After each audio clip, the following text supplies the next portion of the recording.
Hello everyone, welcome again. Today's we have the topic angioedema. What is angioedema? Angioedema के बारे में हम देखेंगे, इसका प्रिवलेंस के बारे में, टाइप ऑफ एंजियोएडिमा, कौन कौन से टाइप का एंजियोएडिमा होता है, इसके कॉजेस के बारे में जानेंगे, साइन एंड सिम्टम के बारे में, डायग्नोस्टिक एवेल्युएशन और फाइनली देखेंगे मैनेजमेंट के बारे में. ऑलराइट. सो एंजियोएडिमा क्या है? व्हाट इज एंजियोएडिमा मींस क्या होता है? Swelling in the deep layer of the skin. आपकी डीप लेयर ऑफ स्किन में क्या होना? स्वेलिंग होना. This is the form of urticaria. ये आपका एक फॉर्म होता है अर्टिकेरिया का. And it is also similar to the lesions as urticaria. अब जैसे आपके लीजन्स अर्टिकेरिया में होता है, सिमिलर आपके लीजन्स इसमें भी होते हैं. बट इसमें क्या डिफरेंस है? But it involve the deep dermis and subcutaneous tissue. Okay, so it involve the deep dermis and subcutaneous tissue swelling in the deep layer of the skin. Alright, can be life threatening if airway is involved. यदि इसमें आपका airway का involvement होता है तो it will be life threatening. It could be life threatening, ये हो सकता है. Alright, the reason is most often. अब इसमें जो ज्यादातर जो रीजन है मोस्ट ऑफन जो कि इन्वॉल्व होते हैं, सच एस आपका लिप्स हो गया, आईलिड्स हो गया, चीक्स हो गया, इसके बाद आपका हैंड है, फीट है, जेनाइटिलिया है, एंड टंग है. राइट, तो कौन कौन से आपके रीजन है जो सबसे ज्यादा इसमें इन्वॉल्व होते हैं? मोस्ट ऑफन आपके इन्वॉल्व होते हैं, तो जिसमें आता है आपका lips, eyelids, cheeks, hand, feet, genitalia and tongue. Alright, the mucous membrane of larynx. इसके अलावा mucous membrane of larynx, bronchi and the gastrointestinal GI tract also affected. Alright, prevalence rate है इसका जो है 0.1% in the population. राइट, इस तरीके का कुछ जैसा आप इमेज में देख पा रहे होंगे, इस तरीके के कुछ आपको साइन देखने को मिल जाते हैं. एंड टाइप ऑफ एंजियोएडिमा के बारे में देखेंगे, कौन कौन से इसके टाइप हैं.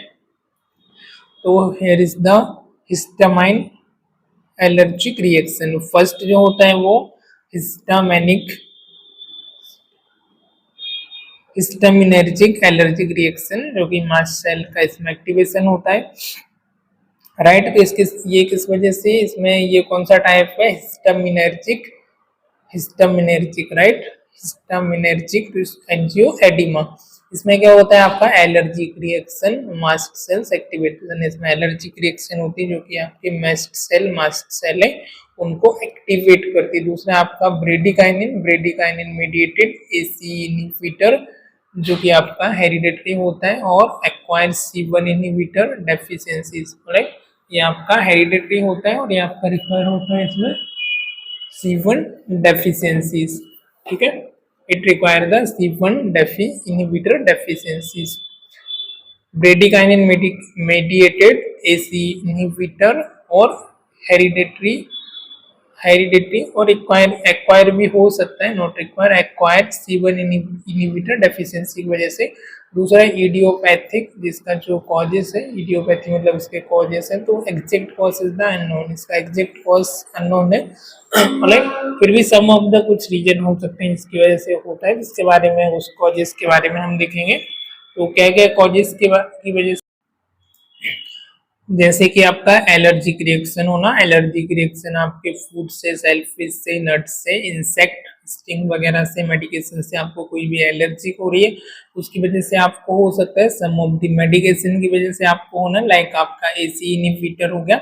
तो एलर्जिक रिएक्शन आपके फूड की वजह से, आपका फूड है, सेलफिश है, नट्स है, सोई नट्स है ना.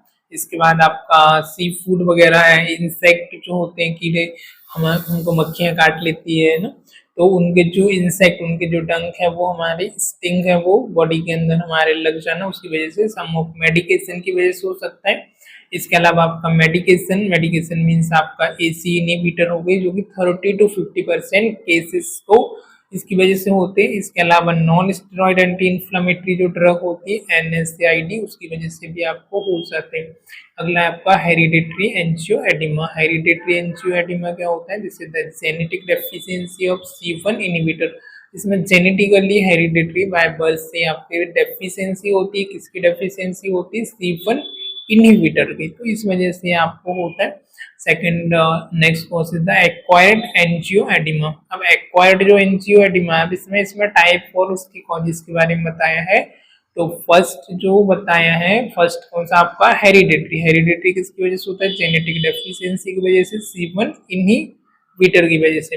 एक्वायर जो एंजियोएडिमा है वो किस वजह से होता है? ऑटो इम्यून डिसऑर्डर की वजह से। Auto immune disorder like auto immune arthritis हो गया, राइट। एंड लिम्फोप्रोलिफरेटिव डिसीज, लिम्फोप्रोलिफरेटिव डिसीज की वजह से ये होता है। और हेरिडेटरी एंजियोएडिमा, राइट, किस वजह से होता है आपका? ऑटो इम्यून डिसऑर्डर से, लिम्फोप्रोलिफरेटिव डिसीज की वजह से और हेरिडेटरी डिसीज। अब हेरिडेटरी एंजियोएडिमा क्या है? This is the genetic mutation. Hereditary means कि this is the genetic mutation suffering one gene 85% type जो होते हैं वन होता है, 50% जो होता है टाइप 2 का आपका होता है, राइट। सो ऑटोसोमल डोमिनेंट एक इनहेरिटेड पैटर्न। अब ऑटोसोमल डोमिनेंट में क्या होता है कि जो आपके जीन्स होते हैं वो डोमिनेट करते हैं आपको, उस वजह से ऑटोसोमल डोमिनेंट की वजह से होता है। In hereditary pattern characterize by unpredictable swelling episode. इसमें क्या होता है? कैरेक्टराइज बाय आपको अनप्रिडिक्टेबल आपका स्वेलिंग के एपिसोड आपको देखने को मिलते हैं। स्वेलिंग ओवर द आइस हो गया, आपका टंग्स हो गया, है ना, आपका लिप्स हो गया, आपके फेस पर स्वेलिंग होना, कैरेक्टराइज बाय अनप्रिडिक्टेबल स्वेलिंग। इसके अलावा आपका एब्डोमिनल अटैक, एब्डोमिनल के रीजन पर आपका, एंड लैरेंजियल एडिमा और कॉमन, राइट, एब्डोमिनल अटैक होना। इसके अलावा आपका एब्डोमिनल अटैक मतलब आपके एब्डोमिनल को भी अफेक्ट करता है। इस वेल आपका लैरेंजियल एडिमा होना जीआई ट्रैक को अफेक्ट करता है। लैरेंजियल आपका एडिमा होना, और this is the common cause bradykinin होना, bradykinin mediated angioedema, bradykinin mediated angioedema.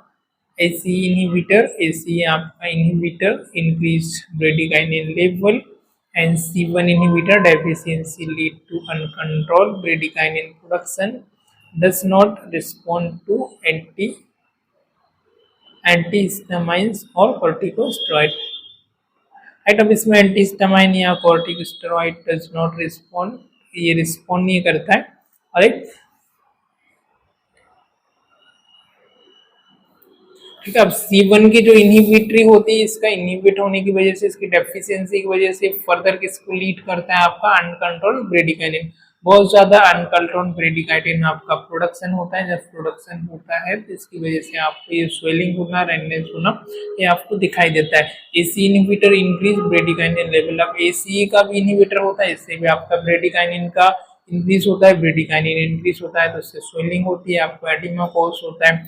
Does not respond to the, respond नहीं करता है आपका एंटीहिस्टामाइन्स और corticosteroid. Some symptoms of the angioedema, तो क्या क्या इसमें सिम्टम्स होते हैं? So this is the rapid swelling होना फेस पर, लिप्स पर, टंग पर, थ्रोट पर, जेनाइटल्स पर और एक्सट्रीमिटीज पर, ऑलराइट। क्या क्या होना है इसके सिम्टम क्या होते हैं? रैपिड स्वेलिंग होना, कहाँ पर? फेस पर, लिप्स पर, टंग्स पर, थ्रोट पर, जेनाइटल्स पर और एक्सट्रीमिटीज पर, राइट। नेक्स्ट सिम्टम क्या है? डिफिकल्टी ब्रीथिंग और swallowing, swallowing में और ब्रीथिंग में डिफिकल्टी होना, ब्रीदिंग में डिफिकल्टी होना और swallowing में आपका डिफिकल्टी होना, निगलने में और आपका सांस लेने में।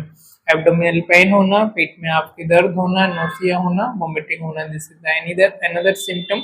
स्किन में आपके रेडनेस होना, हाइप्स होना, इन सम केसेस में स्किन रेडनेस होना, हाइप्स होना। Hypes is the form of urticaria, this is the another name of urticaria. तो हाइस होना, अर्टिकेरिया होना, रेडनेस होना, स्वेलिंग होना, this is the another symptom. This is the common symptom जो कि आपको देखने को मिल जाते हैं। देन आपका डायग्नोसिस। अब क्या क्या इसका डायग्नोसिस होगा, कैसे आप डायग्नोज करेंगे? So first you have to physical examination complete, आपको फिजिकल एग्जामिनेशन और हिस्ट्री कलेक्ट करना होगा आपको, बॉडी का एग्जामिनेशन। पेशेंट से आपको पूछना होगा किसी चीज़ के एलर्जी के बारे में, कॉजेस के बारे में, तो आपको कंप्लीटली हिस्ट्री कलेक्ट करना और फिजिकल एग्जामिनेशन लेना, एक्सपोजर के बारे में, इरिटेंट के बारे में, किस वजह से हो रहा है और कॉज को फाइंड आउट करना। C4 level, right, C4 level आप चेक करेंगे, लो HAE और HAE मतलब कौन सा इसमें है हमारा HAE और AE जो रहेगा उसमें किस आपका जो लेवल है C4 का वो लो आएगा, नॉर्मल इन एलर्जिक, और एलर्जिक आपका एडिमा होगा तो इसमें क्या होगा आपका नॉर्मल आएगा। तो इसमें हमने अभी क्या देखा था, जब हमने यहाँ पर टाइप के बारे में देखा था, तो HAE मतलब क्या होता है आपका हेरिडेटरी, और HAE मतलब कि हेरिडेटरी एंजियो एडिमा और एक्वायर्ड एंजियो एडिमा। तो एक्वायर्ड के केस में क्या होगा आपका, एक्वायर्ड में और आपका हेरिडेटरी में ये लो होगा, और एलर्जिक रहेगा तब आपका नॉर्मल रहेगा। C1 जो इनहिबिटर है लेवल एंड फंक्शन लो, आप C1 इनहिबिटर का जो लेवल एंड फंक्शन है वो लो होगा। कब कब होगा, जब आपको हेरिडेटरी होगा और एक्वायर्ड होगा उस केस में। बाकी allergic testing to be identify trigger, इसके अलावा आपको एलर्जिक टेस्टिंग करना होगा, ट्रिगर करना होगा, किस वजह से आपको कॉज हो रहा है उसको आइडेंटिफाई करना होगा, वॉट एवर ट्रिगर जिसकी वजह से भी आपको हो रहा है। नेक्स्ट हम देखेंगे एक्यूट मैनेजमेंट, एक्यूट ट्रीटमेंट के बारे में। इसका एक्यूट ट्रीटमेंट क्या है, राइट, कैसे हम इसे एक्यूट मैनेज कर सकते हैं। फर्स्ट है हिस्टामिनर्जिक, हिस्टामिनर्जिक है तो उसके लिए कैसे करेंगे, तो हिस्टामिनर्जिक के लिए एंटीहिस्टामाइन हम यूज करेंगे। एंटीहिस्टामिन में आपका आता है डाइफेनहाइड्रामाइन और सिट्रीजिन, राइट। सिट्रीजिन के बारे में आपने बहुत सुना होगा, you already aware of this. और डाइफेनहाइड्रामाइन भी आपकी टैबलेट आती है, आपका टॉपिकल भी आपका लोशन आता है जिसको आप यूज कर सकते हैं, और ओरल मेडिकेशन भी आप ले सकते हैं। कॉर्टिकोस्टेरॉइड आपका टॉपिकल आप ले सकते हैं, टॉपिकल और ओरल। इसके अलावा प्रेडनिसोलोन आप ले सकते हैं, इपिनेफ्रिन आप ले सकते हैं फॉर सीवियर रिएक्शन के लिए। Alright, next is the bradykinin. Bradykinin आपका ब्रेडिकाइनिन मीडिएटेड होता है, जैसे द C1 इनहिबिटर कॉन्सेंट्रेट इनकेटिवेंट और एस्केलेंडिट, राइट। नेक्स्ट आपका एयरवे मैनेजमेंट। एयरवे मैनेजमेंट आप इसमें करेंगे, एयरवे आपका इन केस आपका एनाफाइलेक्सिस है, रेस्पिरेटरी तक आपका सिस्टमिक तक पहुंच गया तो इंट्यूबेशन और ट्रेकियोस्टोमी में भी necessary you have to manage breathing, right. Breathing को मैनेज करने के लिए हमको पेशेंट को इंट्यूबेट करना पड़ेगा, और इफ नेसेसरी रिक्वायर है तो हमको उसको ट्रेकियोस्टोमी भी करनी पड़ेगी, right. So this is the management, acute treatment. And long term management क्या होगा इसका, long term management of angioedema, avoidance of trigger allergens और मेडिकेशन को जो भी ट्रिगर कर रहा है उसको अवॉइड करना, एलर्जेंस को अवॉइड करना। नेक्स्ट आपका prophylactic medication for HAE, right. HAE के लिए आपका प्रोलिफाइलैक्टिक मेडिकेशन उनको manage medication like C1 inhibitor concentrate and lenadelimab और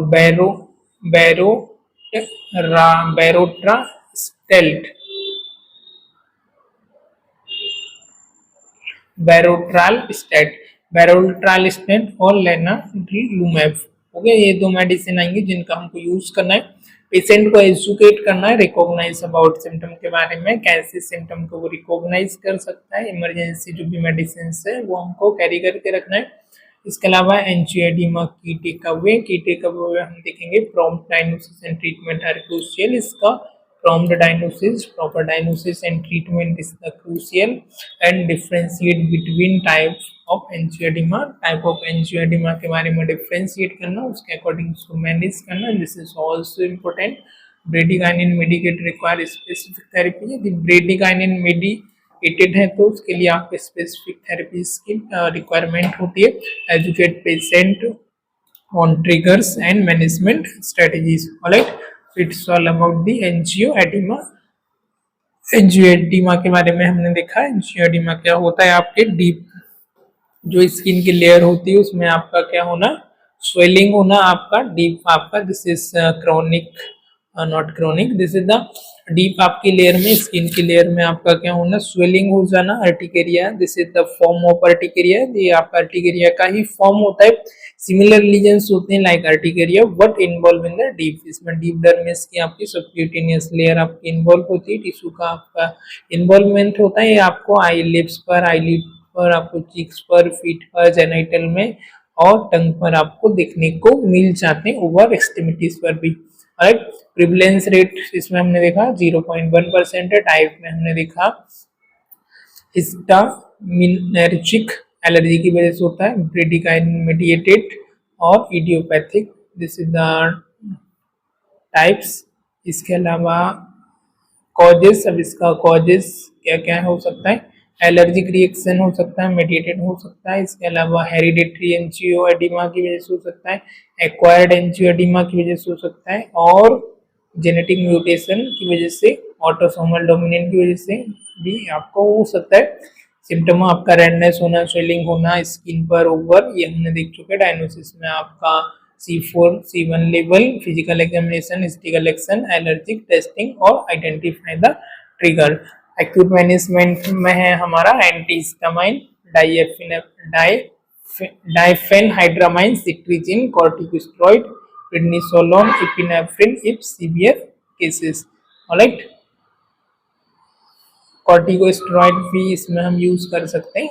ऑलराइट, सो आज की क्लास में फिलहाल इतने ही, मिलते हैं किसी और लेक्चर में। Till the time, goodbye, thank you for watching this, bye bye.